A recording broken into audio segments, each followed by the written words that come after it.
Good evening, my name is Andy Gray. I'm a professor at UC Riverside, and probably lucky for all of us that we don't have a PowerPoint because I don't think anybody really wants to hear a lecture from me tonight. I'm going to keep it short. So I'm a hydrologist actually, which means I study water, so you might be wondering why I'm up here talking to you about fire, but as a hydrologist that works in the state of California, fire is a big part of what we do. It affects all of our watersheds, it affects all of our natural and biotic systems here in California.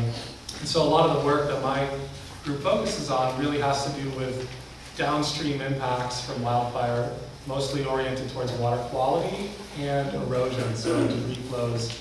You might remember what happened in Montecito after the Thomas fire. Those are the kind of processes we usually study. So I'm not an expert by any means on the side of things that control the generation of fire, but I have to be cognizant of that, and I kind of keep up with that literature and that research.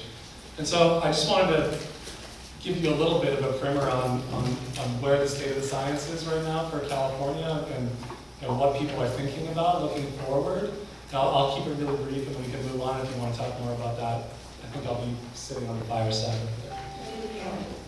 Oh, environmental science.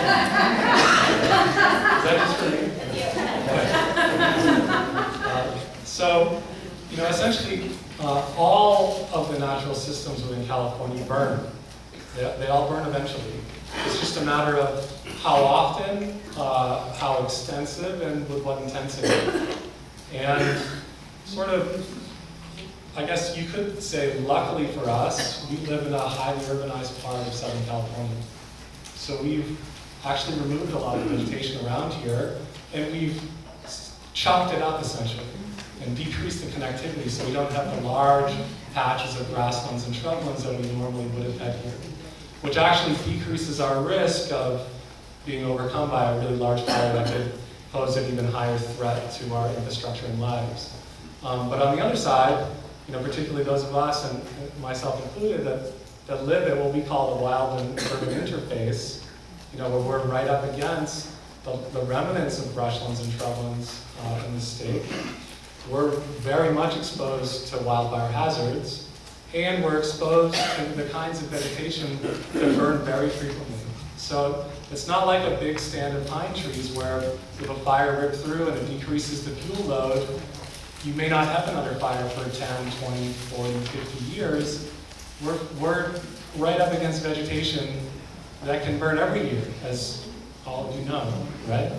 And so, unfortunately, we're really even more so at the mercy of ignition sources. Now, I'm not going to go into all the details, but at the end of the day, with fire, it depends on fuel and fuel state, weather, and ignition. You need all those to come together to have your fire. And oftentimes, I think we focus too much on ignition, particularly in systems that aren't fundamentally ignition limited, which means essentially they're more fuel limited at the end of the day. But unfortunately, and when it comes to these grasslands and brushlands, we're really faced with vegetation that isn't really fuel limited when it comes to fire, right? And we have a tremendous increase in ignition sources as we have more humans around. And for that reason, Riverside County in general has experienced an exponential increase in fires over the past several decades. And that really tracks with population. So that is something we have to think about and deal with. And there's lots and lots of different ignition sources. It's clearly not just homeless populations, but the homeless populations are essentially coinciding with some of our last big areas of brushland that are really affecting the communities that we live in. So it's going to be a complex solution, but it's not that we're ever going to stop dealing with fire. You live here and you're always going to deal with fire. It's just a matter of trying to decrease the frequency and then also trying to increase our efficacy at dealing with that fire when it happens. So thank you.